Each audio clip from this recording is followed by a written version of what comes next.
IBN 7 हौसला है।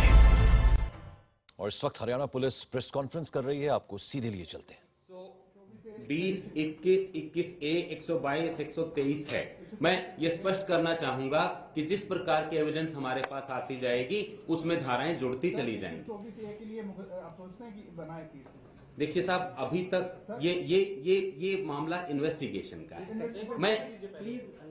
मैं इन्वेस्टिगेशन में जो धाराएं शुरू में लगाई जाती हैं वो फाइनल धाराएं नहीं होती हैं।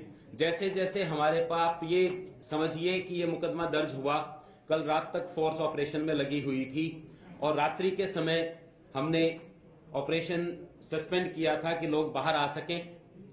मुझे इस चीज से बेहद संतोष है कि वो स्ट्रेटजी हमारी कामयाब रही और वे निर्दोष व्यक्ति जो अंदर फंसे हुए थे वो बाहर आए, काफी तादाद में बाहर आए, 10,000 से ज्यादा लोग आ चुके हैं। और आपने सबने टीवी में उनके इंटरव्यू वगैरह, फोटोग्राफ वगैरह अगर देखे होंगे तो ये बेहद जरूरी था कि हम इस चीज को प्रायोरिटी दें। इस मुकदमे की तफ्तीश अभी तो शुरू हुई है। इसके अलावा 124 है या अन्य कोई भी धारा बनेगी तो जिस जिस चीज का सबूत आता जाएगा वो लगाते जाएंगे और आप लोगों को भी बताते जाएंगे। मैंने भी समाप्त नहीं किया है, वो भी आपको कर देंगे। तो मैं इस चीज का विश्वास दिलाना चाहूंगा कि कानून की पालना के लिए हम पूरी तरह से प्रतिबद्ध हैं और जो भी व्यक्ति इसमें संलिप्त पाया जाएगा उसे कानून की पूरी फोर्स का सामना करना पड़ेगा। मैं अगले मुद्दे पर आना चाहता हूं। आज सवेरे 8, साढ़े 8 बजे के आसपास आश्रम के लोगों ने 4 महिलाओं की डेड बॉडीज को प्रशासन को सौंपा है। इन सभी को अग्रोहा मेडिकल कॉलेज भेजा गया है। इसमें एक महिला सविता है, एक संतोष है, एक का नाम मलकीत कौर है और एक राजबाला है। दोबारा से धीरे-धीरे। सविता, संतोष। सविता 31 साल की है, दिल्ली की रहने वाली है। संतोष 45 साल की है, रोहतक की रहने वाली है। मलकीत कौर 50 साल की है, संगरूर की रहने वाली है। और राजबाला 70 साल की है, बिजनौर की रहने वाली। इन सभी डेड बॉडीज को अस्पताल भेज दिया गया है, जहां इंक्वेस्ट की प्रक्रिया जो सीआरपीसी में लेट डाउन है वह और पोस्टमार्टम किया जाएगा। मैं ये बताना चाहता हूं कि इस समय तक इनके शरीर पर किसी प्रकार की चोट का कोई भी निशान नहीं है। ये मौत कुदरती है या मारा गया है, अननेचुरल है, दम घुटने से है, भगदड़ से है, जिस तरह से भी है पोस्टमार्टम के बाद पता लगेगा और उसके अनुसार जो कानूनी कार्यवाही होगी वो की जाएगी। मैं फिर से दोहराना चाहूंगा कि कल के एक्शन में या अब तक के एक्शन में पुलिस के द्वारा न केवल कोई गोली इत्यादि भी नहीं चलाई गई, ना ही पुलिस के द्वारा अभी तक आश्रम में प्रवेश किया गया है। अभी हमें यह भी नहीं पता है कि ये मृत्यु का समय क्या है, 24 घंटे के बीच की है या उससे भी पहले की है। इन सभी प्रश्नों के उत्तर जैसे ही पोस्टमार्टम खत्म होता है हम लोग आपको देने की सूरत में होंगे। लेकिन मैं ये बताना चाहूंगा कि इसमें जो भी कानूनी कार्रवाई होगी वो पूरी तरह से अंजाम दी जाएगी। यदि इसके अंदर कोई इनके साथ किसी भी किस्म की घटना हुई है तो उसके हिसाब से मुकदमा भी दर्ज किया जाएगा और इन्वेस्टिगेशन भी की जाएगी। इसके अतिरिक्त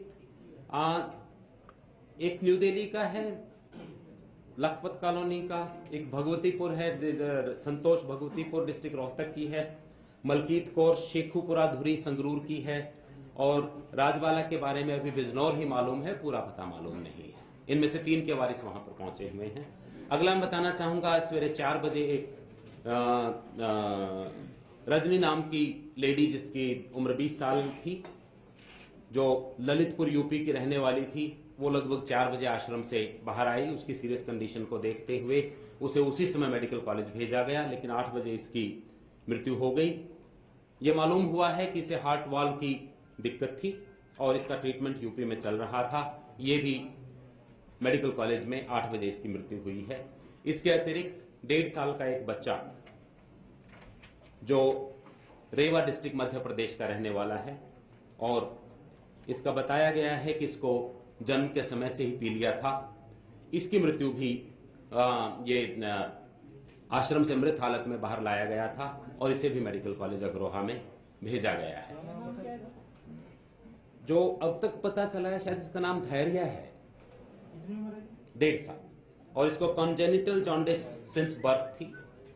मैं अगर गेस करना चाहूं तो शायद ये इस किस्म का हो सकता है, फेथ हीलिंग टाइप का, कि इलाज नहीं हो रहा है तो चलो बाबा जी के पास चले जाते हैं।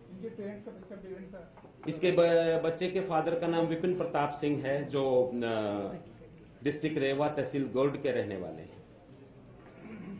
ये इन सभी जो मृत्यु हुई हैं,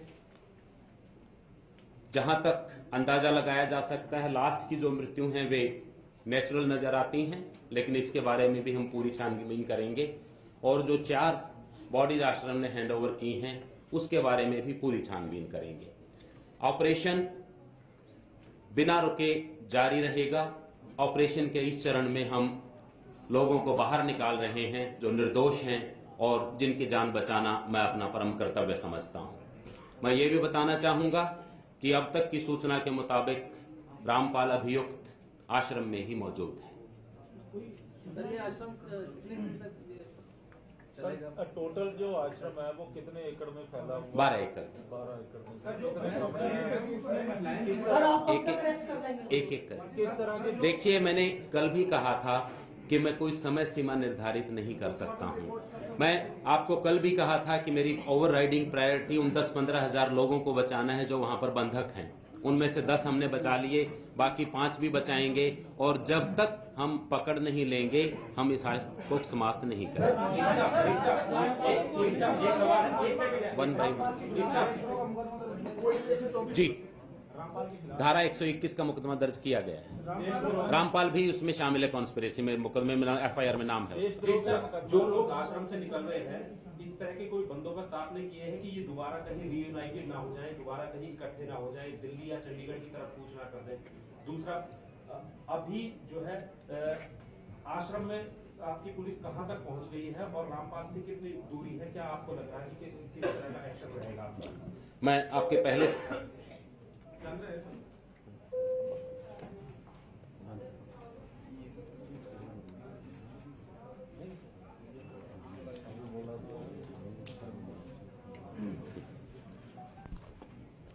मैं आपके पहले सवाल का जवाब देता हूं कि क्या ये लोग दिल्ली या चंडीगढ़ तो नहीं चले जाएंगे।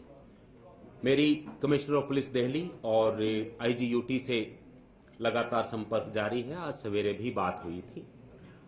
इनमें से कुछ लोग दिल्ली से गुजर के अपने रास्ते पर जाएंगे, लेकिन उसके बारे में पुलिस ने पूरी एहतियात बरती है और मुझे पूरी आशा है कि ये लोग वहां कहीं नहीं जाएंगे और दिल्ली पुलिस इस बारे में और हरियाणा पुलिस इस बारे में समन्वय के साथ कार्यवाही कर रही है। पॉसिबिलिटी है कि रामपाल भागने की भी कोशिश कर सकता है, जैसे फॉलोअर्स निकल रहे हैं। देखिए साहब, जो भी फॉलोअर्स निकले हैं हर एक को चेक किया गया है और उसमें जो लोग कल के बलवा में, कल के दंगे में, कल के इस घटना में शामिल रहे हैं उन्हें अलग किया गया है और उन्हें गिरफ्तार किया जा रहा है। सर, बातचीत की कोशिश भी हो रही है क्या? किस लेवल पे? देखिए, ये आदमी एक अभियुक्त है और इसके खिलाफ अब जो मुकदमा है वो बेहद संगीन है।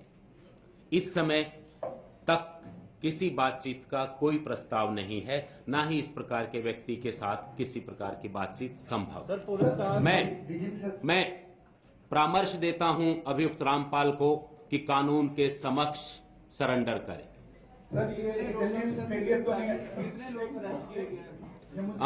इस मुकदमे में टोटल जो लोग राउंड अप हो चुके हैं वो 270 हैं। कोई अंदर से पता चला है, कोई जो महिलाएं अंदर से आई हैं उनमें से किसी ने कंप्लेंट की है कि हमारे साथ अंदर दुर्व्यवहार हुआ है या कुछ ऐसी बातें हुई हैं? अभी तक इस तरह की हमारे पास कोई सूचना नहीं। देखिए साहब, वो प्रोसेस चल रहा है। डॉक्टर के ऊपर निर्भर करता है, लेकिन मुझे लगता है शाम तक प्राप्त हो जाएंगे। One at a time. जी जी। ये इंटेलिजेंस फेलियर है आपकी तरफ से? किस चीज की फेलियर? कि आपके पास इंटेलिजेंस नहीं थी, इतना असला इकट्ठा हो गया, इतने लोग इकट्ठे। इस बारे में कल भी बात हुई थी, मैं इस बात को फिर से सिरे से नकारता हूँ। पुलिस अंदर कहां तक पहुंची है, क्या कितने? देखिए साहब, अभी मैं बताता हूँ क्या कि हमने घेरा डाला हुआ है, और आज क्योंकि ये लोग बाहर आ गए हैं और 10-15 हजार लोगों की जान बचाने में हम कामयाब हो गए हैं। आज मैं आपको बताना चाहता हूं कि ये इस धैर्यपूर्वक रणनीति का ही परिणाम था कि अंदर मौतें नहीं हुई। और अभी तक में भी अभी एंटर होगी या नहीं होगी, या देखिए, इसी तरह जो घेराबंदी जारी रहेगी? मैं ऑपरेशन डिटेल आपसे कोई शेयर नहीं कर सकता हूं। एक ही है, हमारा मकसद क्या है? हमारे मकसद दो हैं, निर्दोष लोगों को बचाना और रामपाल को गिरफ्तार करना। हम दोनों ही मकसद में कामयाब होंगे, उसके लिए जहां तक जाना पड़ेगा जाएंगे। I think that side has. There were some visuals sent by the ashram guys from inside there. The cops have entered inside and they were kind of dealing with the women there. Some of them were, beaten up as well by the cops. Do you deny those visuals? You are saying the police has not entered the premises of the ashram so far? The police has not entered the ashram so far. 4 लोग मरे हैं, क्या लगता है कैसे मरे होंगे? 4 औरतें जो मरी, मैंने ऑलरेडी बता दिया उसके बारे में। डीजीपी साहब, आपने कहा है कि आप अपनी रणनीति से संतुष्ट हैं। जी, जिस तरह से आपने कहा है कि 2 रणनीति आपने बनाई है, आप उससे संतुष्ट हैं। हाँ। और कार्रवाई आपके हिसाब से सुचारू रूप से जारी है। क्या आपको नहीं लगता है कि कहीं ना कहीं ढिलाई बरती गई है? कोर्ट की अवमानना के नोटिस के बाद कहीं ना कहीं पुलिस जागी है। उसके बाद जिस तरह से मीडिया के साथ शुरू हुआ है और जिस तरह से नई बनी सरकार के ऊपर क्वेश्चन मार्क आज खड़े किए जा रहे हैं, क्या इसको आप फेलियर नहीं मालूम? देखिए, पुलिस की तरफ से कोई ढिलाई नहीं बरती गई है। और आप ये एक बात देखिए कि इतनी भारी मात्रा में जब निरीह बच्चे और औरतें सामने हों और आश्रम के अंदर 10 से 15 हजार निर्दोष व्यक्ति मौजूद हों, तो उनकी जान बचाने के लिए एकदम अटैक करने में जो नुकसान होता वो बचाना हमारा कर्तव्य है।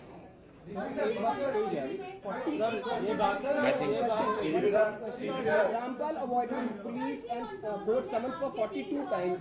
एक सेकंड। यमुनानगर के एसपी को पीट दिया है आपके जवानों ने, क्योंकि आरोप है हिसार में बदतमीजी की एसपी ने की। फिर एसपी को पीट दिया है। जैसे पुलिस ही आपस में लड़ने लगी तो वहां पे कैसा होगा? आपकी बात गलत है। So there are allegations की 42 times आपकी बात गलत है। कोई ट्रुथ नहीं है। मेरी फोर्स पूरे तन मन से निर्दोष लोगों को बचाने और अभियुक्त रामपाल को गिरफ्तार करने में लगी हुई है। ये आरोप लग रहे हैं कि किलेबंदी उसने कर ली इतने दिनों तक, ये पॉलिटिकल पेटनेज की वजह से हुआ है और पुलिस को अब इतनी दिक्कत और मुश्किल आ रही है उसको पकड़ने में। किलेबंदी उसने की क्योंकि पॉलिटिकल पेटनेज थी इतने दिनों तक। 42 बार उसने समन्स को अवॉइड किया, कोर्ट तक में हाजिर नहीं हुआ। इंशाल्लाह 3 बार आपके NPW हो चुके हैं। पुलिस अपना कार्य कर रही है और उसको हम उसके अंजाम तक हाई कोर्ट में ले जाने तक पहुंचाएंगे।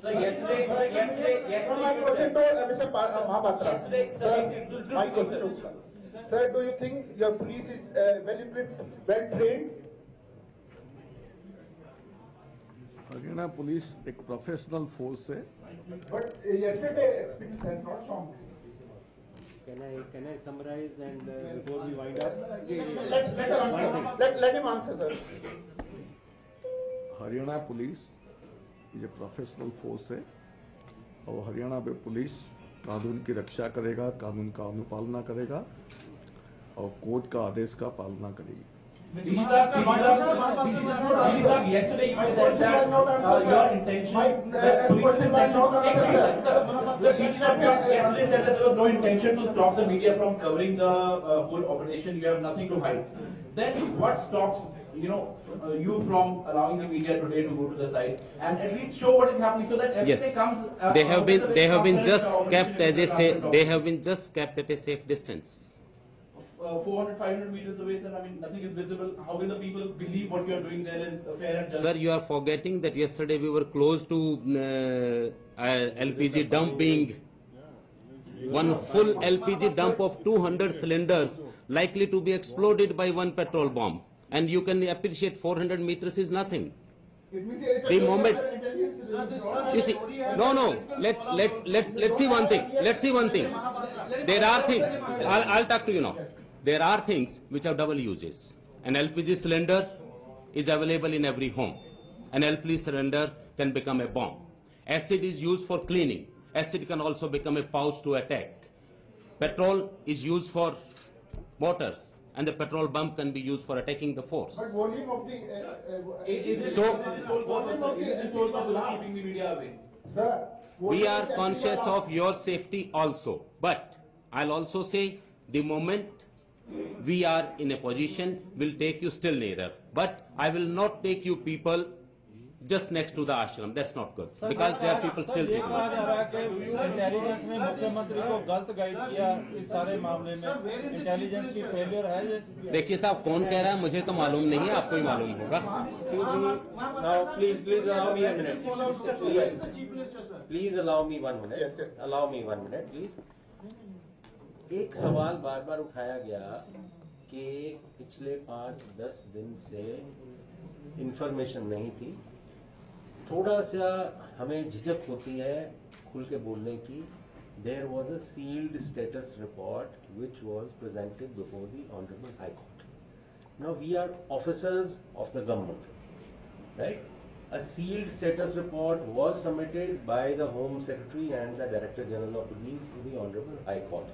Now I am not in a position to divulge the contents of that report, but please bear us out the position of weapons, acid bulbs, any other chemicals, firearms, the strength, presence, etc.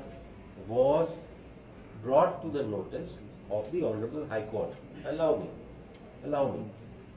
Please do not think that the police was not aware of the use of women and children as cannon fodder by those people who were collected inside and the management. Whenever you say that the police was not aware, is not the truth. Kindly bear me out. There are certain proceedings of the Honorable High Court about which officers cannot hold press conferences. There is a limitation we have. We have to uphold the dignity of the Honorable High Court also. So on those things, we cannot really go into each and every detail. But there are things that are on record, and I am sure the Haryana Police yesterday, as I submitted yesterday, displayed exemplary restraint. Please note, till today, nobody has alleged that Haryana Police fired in retaliation to the bullets fired on it yesterday. Different calibers of weapon were used. .315 rifles were used from inside the ashram. Desi kattas were used. Revolvers, pistols, etc. were also used. Acid bulbs were thrown. And no firing in retaliation took place. There is no allegation also from anywhere. The media was also present. So my request is, please bear the situation out. As and when things move further, we will brief you. We intend to brief you once again in the evening if there is any further development. Thank you very